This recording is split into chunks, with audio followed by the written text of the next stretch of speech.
I spotted at precisely 12:47 p.m. my thumb freezing mid-scroll. The Facebook post burned into my retinas like acid. Dated 11:53 p.m. last night, exactly 7 minutes before my birthday officially began. A surprise party from my sister. The only girl worth celebrating, reads the caption beneath a cluster of grinning faces. Elektra center stage is always draped in that familiar pose of famed surprise. One hand pressed to her chest, the other waving toward the camera. My mother's comment sits just below a digital knife twist. At least someone is worth baking for. The room tilts slightly. My eyes lock on the glossy tech bag perched on the table beside Elektra, the exact laptop model. I've spent 18 months saving for its distinctive logo peeking from tissue paper. I set my phone down before my trembling hand can drop it. The office around me continues its Monday rhythm, keyboards clicking, phones ringing, coffee brewing while I sit perfectly still, a statue of composure hiding the earthquake inside bathroom. I mutter to no one in particular, rising from my desk with robotic precision. The fluorescent bathroom lights flicker as I grip the cold porcelain sink, my knuckles white. One deep breath. 2, 3. I study my reflection. Maia Hernandez, 29 years old today, though apparently not worth remembering. A single tear escapes before I can stop it. I wipe it away with the back of my hand, leaving a small smudge of mascara on my cheek. Everything okay in there? Sarah's voice concerned, followed by a gentle knock. Fine, I called back, voice steadier than I felt. Just a minute. I straightened my shoulders, watching determination replace hurt in my reflection. This isn't new. This is just the final evidence I needed. The memory rises. Unwanted 16-year-old me standing at the stove, stirring spaghetti sauce while solving algebra problems. Textbook propped against the sugar canister. Dad sprawled on the couch with 14-year-old Elektra, both laughing at her video game antics while Mom cheers her virtual victories. Dinner's ready. I called 5 more minutes, Dad answered without looking up. Elektra is about to beat her high score. Dinner grew cold. My homework remained half-finished. Another flash. The empty auditorium chairs at my senior speech award ceremony. The polite applause from strangers as I accepted the plaque. The text from Mom. Sorry, honey. Elektra wasn't feeling well. We'll celebrate later then. The contrast Elektra school play 2 weeks later. My parents arrived an hour early with flowers. The standing ovation. They led the dinner out afterward where Mom kept saying, "Our little star." I blinked away the memories and returned to my desk with measured steps. Sarah glances up, concerned, but I wave her off with a practiced smile. My computer screen glows as I open my banking app, clicking through to the payments history section. There it is in black and white. Automatic transfers month after month, year after year. When totaled, the staggering sum $34,445 over 40 months. Nearly 35,000 reasons why I live in a tiny apartment while Elektra enjoys her downtown loft. Why? My retirement account holds pocket change while she posts Instagram stories from weekend getaways. Why? I've worn the same winter coat for 6 years while she models a new one each season.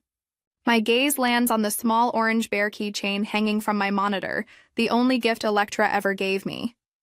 Plucked from a carnival prize pile when we were children, the pink ones. Prettier, she had declared, clutching it to her chest. You can have the ugly orange one. Mom, tell her orange is ugly. And Mom nodded in agreement. I unhooked the keychain, its synthetic fur worn thin from years of absent-minded touching. All these years I've kept it as a talisman, a symbol of the connection I desperately hoped would strengthen someday. The office printer hums nearby. Someone laughs at a joke. Outside Seattle, traffic flows beneath gray skies. Inside me, something shifts. A tectonic plate of patience finally fracturing after decades of pressure. No more, I whisper, closing my fist around the bear. The words feel foreign yet right. Like trying on clothes that finally fit after years of wearing hand-me-downs. No more, no more. Later that night, my apartment walls close in around me as I spread the bills across my kitchen table. $648 for rent, $80 for electricity, $230 for groceries. Numbers that should add up to a manageable life on my salary as a product operations analyst. But there it is, the seventh bill in the row. The one that doesn't belong to me. Owen Whitaker, $750 auto payment scheduled for the 1st. I traced my finger along the landlord's name on the bank statement. Not my landlord. Electra's the auto payment I've maintained for 38 consecutive months, while my sister bounced between 3 jobs, each ending with the same forwarded termination emails in my inbox. Performance inconsistencies.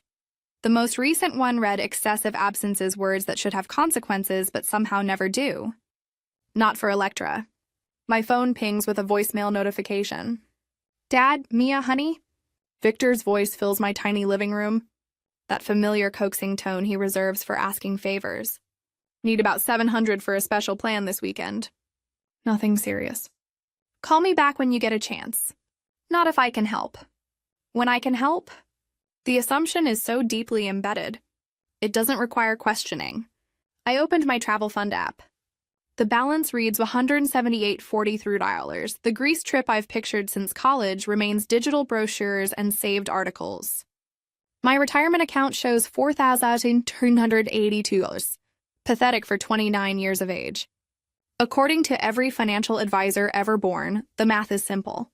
$750 monthly to Electra's rent multiplied by 38 months equals $28,500. Add the emergencies, the car repairs, the dental work Dad couldn't quite cover, and we arrive at $34,145. The number burns in my brain like a brand. I pull out an old photo album from beneath the coffee table. 3rd grade, the regional spelling bee. Mom had promised to come, but Electra's dance recital conflicted. Next time, she'd said, patting my head. Electra needs me there. She gets so nervous. The speech workshop cancellation notification from sophomore year sits in a folder behind it. Due to insufficient funds, the email had explained after Mom redirected the $180 registration fee to Electra's summer dance intensive. She has real talent, Mom had insisted. Your grades are already good. Then there was the graduation dress, originally mine. The red wine Electra spilled on it accidentally 3 days before my ceremony. But it looks better on her anyway, Mom had declared as Electra twirled in my altar dress at her junior prom. Red complements her skin tone. I moved to my laptop and opened my bank account again. $6,430 savings. It should be $40,000 would be without the steady drain of Electra's needs. My finger hovers over Instagram. I shouldn't look, but I do. There she is. Electra at Camelback Mountain. Phoenix sun glinting off her sunglasses, posted 3 days after texting me. Need rent money early this month? Power might get shut off for posts later. The designer bag, unmistakable logo glinting in the sunlight. Purchased the day after I sent her $600 for an unexpected medical expense. She's just more sensitive than you. Dad's voice echoes from countless conversations. You've always been our rock. Maisie. Daisy. So self-sufficient. Self-sufficient by necessity. Responsible because someone had to be. I grab the orange bear keychain from my desk and sink into my worn couch, turning the small trinket between my fingers. The fur, once bright orange, has faded to a dull amber patches worn completely bare from years of nervous handling. The pink one's prettier. Electra had announced at the carnival, 8 years old and already certain of her preferences. You can have the ugly orange one. Orange is ugly. Mom had agreed, smoothing Electra's hair. But Maya doesn't mind. Do you, sweetie? And I hadn't minded or said I hadn't. I'd slipped the orange bear onto my backpack and carried it for 16 years through high school, college, and into my adult life. A constant reminder of what I'd been taught, that I deserved less, that my role was to fill the gaps. Patch the holes, bear the weight. All night, I said, turning the bear between my fingers, watching the shadows shift across my apartment walls as night surrenders to morning. The first hint of sunrise colors my window as I finally set the keychain down on my coffee table. I retrieve a small wooden box from my bedroom closet, place the bear inside, and close the... The weight of the decision settles over me like armor as I open my laptop. The screen illuminates my face in the dim morning light as my fingers hover over the keyboard. 3 emails. That's all it will take. I typed the first address. Owen Whitaker. The words flow as the sun rises. My fingers striking keys with growing certainty. With each word, I feel something long dormant, awakening. Not just anger, though there's plenty of that. Something more sustainable. Self-respect. The 3 emails sit as drafts in my inbox, each one a key turning in a lock I've kept sealed for years. I check the clock 5:17 a.m. I've been awake all night drafting, deleting, and redrafting these messages until every word stands firm as a soldier. The first email addressed to Owen Whitaker begins with professional courtesy that masks the tremor in my fingers. Dear Mr. Whitaker, I'm writing to inform you that effective immediately, I will no longer be making payments toward my sister Electra Hernandez's rent at 1445 Belmont Avenue. This arrangement was intended as temporary assistance and has continued for 40 months. Please direct all future communication regarding this property to the tenant. Respectfully, Maia Hernandez. Short, clear, final. The second email to my bank contains similarly precise language, canceling the $750 automatic payment that has drained my account on the first of every month since Electra's temporary setback 3.5 years ago. The third email, addressed to my family, took the longest to craft. The subject line reads simply financial boundaries. Effective immediately. Inside is an itemized spreadsheet documenting every dollar I've provided. $34,145 over 40 months, rent payments, utility bailouts, emergency cash transfers that somehow funded weekend getaways. The birthday laptop, I add a brief message above the spreadsheet. I've supported Electra financially for 3+ years at significant personal cost. This arrangement ends today. I'm not available for discussion on this matter. Please respect my decision. My finger hovers over the send button on the first email. The kitchen feels unnaturally quiet. The humming refrigerator. The only witness to what I'm about to do. I press send, a swoosh. Sound confirms its departure. The second email follows immediately after. When I reach the third email, I pause, my heart hammering against my ribs. This is the one that will detonate everything. I close my eyes, take a deep breath, and click send. The weight lifts so suddenly I feel dizzy. I stand up from my small kitchen table, stretch my arms overhead, and laugh. A sound so foreign in this apartment that it startles me. Freedom tastes like coffee brewed at dawn, after a sleepless night of reclaiming your life. My phone begins ringing at 7:23 a.m. Mom. I silence it. It rings again. Mom. Again. I silence it. By 8:15, I've declined 12 calls from her at 8:32. A text from Dad lights up my screen. Your sister is crying. Call us immediately. I don't. The voicemail notification appears at 9:47 while I'm showering. Electra's message plays as I towel dry my hair. You've ruined everything. How am I supposed to pay rent? Where am I supposed to live? Mom and Dad are freaking out. You can't just...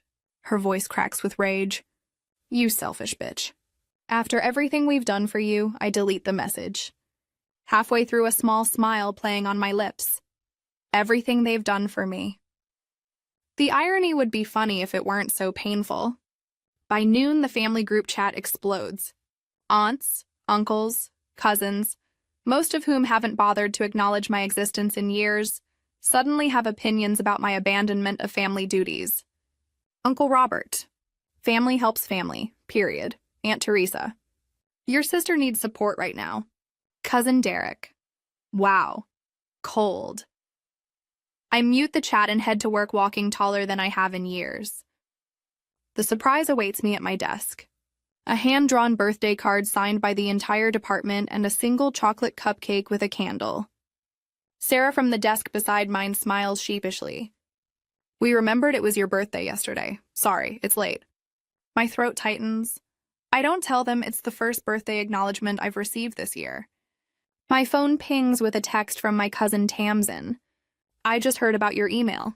About time. Flowers headed your way tomorrow. Happy belated birthday, warrior. After work, I walk into the tech store. The same one where I spotted that laptop in Electra's birthday photo. The sales associate smiles as I approach. I'd like the XPS 17, please. The one with the i9 processor and 32 gig RAM, excellent choice. He doesn't know that I've been saving for this exact model for 18 months. He doesn't know that its twin now sits on my sister's desk, purchased with my parents' money. He simply sees a woman making a purchase she can afford, and his smile feels like validation as he processes my credit card. I imagine what I'll do with the money I'll save each month now: travel fund, retirement account, maybe even a place with a balcony someday. The phone rings just after dinner. Owen Whitaker's name flashes on the screen. I answer with steady composure. Miss Hernandez, I received your email this morning, but there seems to be some confusion. Your sister claims she wasn't aware of this arrangement ending, and Mr. Whitaker. I interrupt. Keeping my voice level, I understand this puts you in an awkward position, but my financial arrangement with that property has concluded. Please work directly with Electra on any matters moving forward. A pause stretches between us, I see. Well, I suppose I'll need to discuss payment options with her directly then. That would be best. Thank you for understanding. Of course, have a good evening. I end the call and feel a rush of something powerful flooding my chest. For 3 years, I've paid this man's mortgage while my sister lived in a downtown loft with stainless appliances and a doorman. For 3 years, I've come home to peeling paint and a window unit air conditioner. That sounds like a dying lawnmower. No more. I sink onto my second-hand couch, closing my eyes. My phone continues to buzz with notifications, but they feel distant now, like they're happening to someone else. Tonight, for the first time in years, I'll sleep without worrying about anyone's financial problems but my own. When I finally crawl into bed, I think about what tomorrow will bring. More calls, more accusations, maybe even a surprise visit. But for the first time, I'm not afraid of their reactions. Whatever storm comes, I've built myself a shelter of self-respect strong enough to withstand it. I drift into sleep almost immediately, my body surrendering to exhaustion, but my mind finally, blissfully at peace. 2 days later, in the morning, I accepted the promotion job position in Boston. However, that day, the lobby security desk phone rings precisely at 2:14 p.m. I glance up from my spreadsheet to see Jules North, our building security guard, gesturing at me through the glass partition. Miss Hernandez, there's someone here insisting on seeing you. Says she's your mother. His eyes telegraph concern. She seems upset. My stomach drops as I peer past him. Mom stands in the lobby, arms crossed, foot tapping a furious rhythm against the polished floor. Her pearl earrings catch the fluorescent light as she scans the office, searching for me. I'll be right there, I tell Jules, closing my laptop with steady hands that belie the earthquake inside. Sarah raises her eyebrows from the next desk. Everything okay? Family drama, the words taste bitter. Cover for me. Take your time. She slides her chair toward my desk protectively. I'll tell Peterson you're on a client call. The lobby doors whoosh open as I step through. Mom's perfume, the same floral scent she's worn since I was 5, hits me before her words do. Finally, we need to talk about this ridiculous email. Her voice carries across the lobby.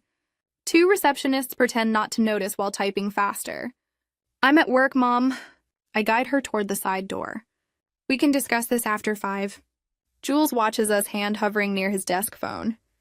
I give him a subtle nod. I'm okay. Outside, Seattle's perpetual drizzle mists my blazer as Mom grabs my arm. Family doesn't abandon family. Her whisper cuts sharper than a shout. Do you know what you've done to your sister? She can't eat, can't sleep. We'll discuss this after work hours at my apartment. I maintain eye contact, my voice calm but firm. $6, Victor and Alexa. When I turn, without another word, she calls after me. This isn't who we raised you to be, Maya. I pause at the door. No. It's who I'm choosing to be now. The rest of the afternoon crawls by in 15-minute increments. I rearrange the living room of my tiny apartment in my mind. 3 chairs plus the love seat will barely fit. I'll need to move the coffee table at 5:58 p.m. The doorbell rings. They're early. They fill my apartment like smoke seeping into every corner. Dad enters first, his broad shoulders making the space shrink. Mom follows, eyes scanning, cataloging, judging. Electra trails behind eyes, red-rimmed, shoulders hunched in her designer coat. The one I recognized from the Instagram post 2 days after her desperate call for rent money. Would anyone like water? I offer, strangely calm now that the moment has arrived. Water. Electra's voice cracks. I don't understand what I did wrong. And you're offering water? She collapses onto my love seat, face crumpling. The performance begins. Dad sits beside her arm around her shoulders. Your sister's fragile right now, Maya. This situation with her job. Which job? I ask, genuinely curious. The marketing position she lost in January, or the graphic design job she was fired from in March. Electra's sobbing pauses briefly, eyes darting to Dad. Mom steps forward. That's exactly why she needs support right now.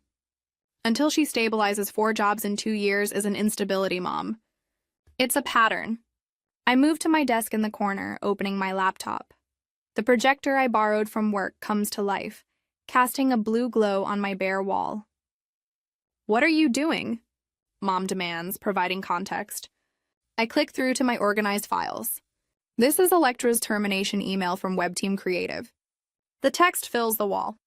The phrases excessive absences and final warning highlighted in yellow. Dad frowns, leaning forward. We knew about this, but these are screenshots from her Phoenix vacation, posted 3 days after I sent her an emergency $900 for rent. I advance through images of Electra lounging by resort pools, shopping bags at her feet. That was Electra starts, then falls silent as I continue bank statements showing $34,145 transferred over 40 months. The numbers glow accusingly. My retirement account balance, a pathetically small sum, appears. My student loan balance, a painfully large number, follows. The room falls silent except for the hum of the projector fan. Electra stares at the floor. Dad looks genuinely stunned, his mouth slightly open. Mom's lips press into a thin white line. I stand straighter, shoulders back. For the first time in this cramped apartment, I feel like I can breathe.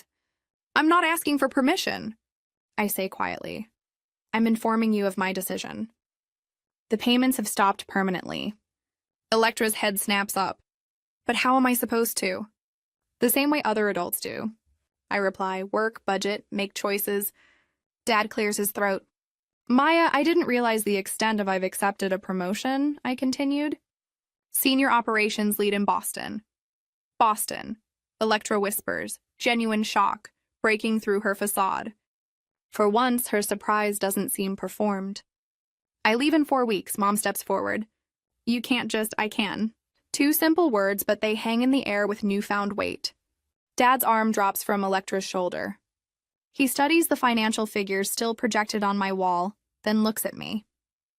Really looks at me. Perhaps for the first time in years. I didn't realize he repeats softer now. Something shifts in his expression. The first crack in his enabling armor. The projector continues to hum as the 4 of us sit suspended in this moment of truth, each contemplating the new reality taking shape in the confines of my small apartment. After years of imbalance, the scales have finally tipped. She has always been more sensitive than you. Lorena paces my tiny living room, heels clicking against hardwood like a ticking time bomb from the day she was born. The doctor said she needed extra attention. I leaned back against my kitchen counter, arms crossed, watching this familiar performance.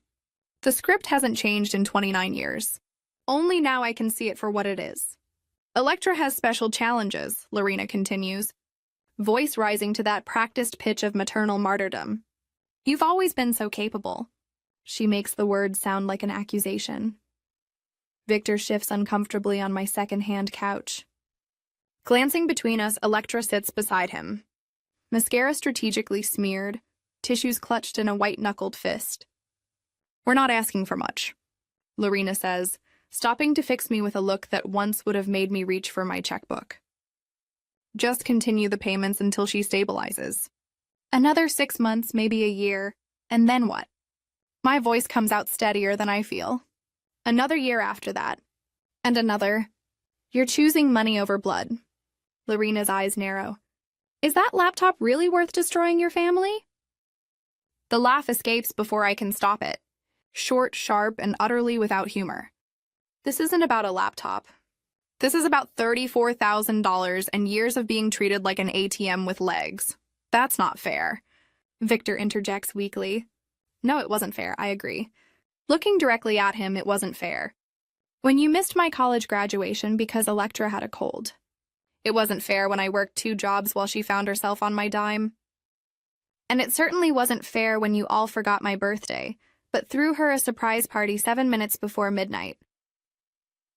Electra flinches at this, something unscripted flickering across her face. I'm choosing self-respect over enabling. I continue feeling something shift in the room as the words land. And if that's destroying our family, then what exactly are we preserving? Silence falls heavy with the weight of decades of unspoken truths. For the first time, I see uncertainty in Lorena's eyes.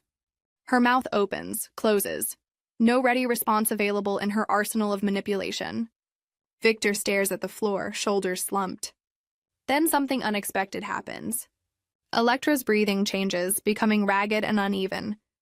Her perfect, tear-streaked makeup begins to run in earnest as the practiced sobs transform into something raw and real. I can't, she gasps, dropping the tissues. I don't know how to do this on my own. The confession hangs in the air between us. The first honest words my sister has spoken to me in years. I feel my resolve waver. That old instinct to rush in and fix everything, rising like muscle memory. But I plant my feet firmly on the floor of my apartment. The apartment I can barely afford because of her. You can learn, I say, my voice gentler but no less firm. But I won't do it for you anymore. Electra looks up, meeting my eyes directly. Something passes between us. Not forgiveness. Not yet, but perhaps recognition. For the first time, she's seeing me as a person with limits rather than an endless resource. How? Her voice sounds smaller, stripped of its usual performance the same way I did. 1 step at a time. 5. Victor clears his throat, drawing our attention. His eyes are red-rimmed, hands clasped tightly in his lap. I've failed you both, he says quietly. The words seem to cost him something essential. Especially you, Maya. My breath catches. In 29 years, I've never heard him acknowledge this. I minimized you because you seem so self-reliant, he continues, voice rough with emotion. You never complained. Never caused trouble. It was easier to focus on the squeaky wheel. He stands approaching me with hesitant steps. I don't expect forgiveness, but I'd like a chance to do better. To be the father you deserved all along. The sincerity in his voice reaches something deep inside me. A childish hope I thought long buried, but hope can be dangerous without boundaries. Words are easy, I say. I need to see real actions. Name them, he says simply. I take a deep breath. Electra needs a job with an employment contract. I can verify she needs a working budget. She sticks too. And both of you should consider therapy. Lorena opens her mouth to protest, but Victor silences her with a look and the financial support. He asks, and today I answer. But emotional support with boundaries. That door remains conditionally open, but Victor nods slowly, then does something he hasn't done in years. He steps forward and hugs me. Not the perfunctory embrace of obligation, but something real and solid for a moment. I allow myself to lean into it, to feel the tentative reconnection when they leave. Minutes later, the apartment feels different, emptier, yet somehow more mine than before. I pour myself a glass of wine and stand by the window, watching them walk to their car below. Lorena's stiff back, Victor's hand hesitantly touching Electra's shoulder. My sister's uncharacteristic quiet. I don't know if they'll meet my terms. I don't know if real change is possible after so many years of established patterns, but for the first time since I can remember, the decision isn't mine to make. I touch the cool glass of the window, seeing my reflection overlap with the world outside. There's peace in this moment, not the false peace of capitulation, but the true peace that comes from standing firmly in your own truth. No matter what happens next. I found the one boundary that matters most. The one around my own worth. The morning sun streams through sheer curtains, painting golden stripes across my Boston apartment. I stand by the window, coffee mug warming my palms as I take in the city skyline. My skyline. Now the view from the 12th floor still surprises me each morning. Like a gift. I'm continually unwrapping.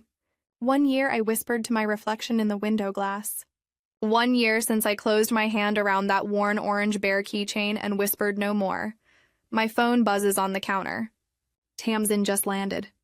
Can't wait to see your place. Boston's freezing compared to Arizona. I smile, typing back, bringing an extra sweater to the airport. See you in an hour.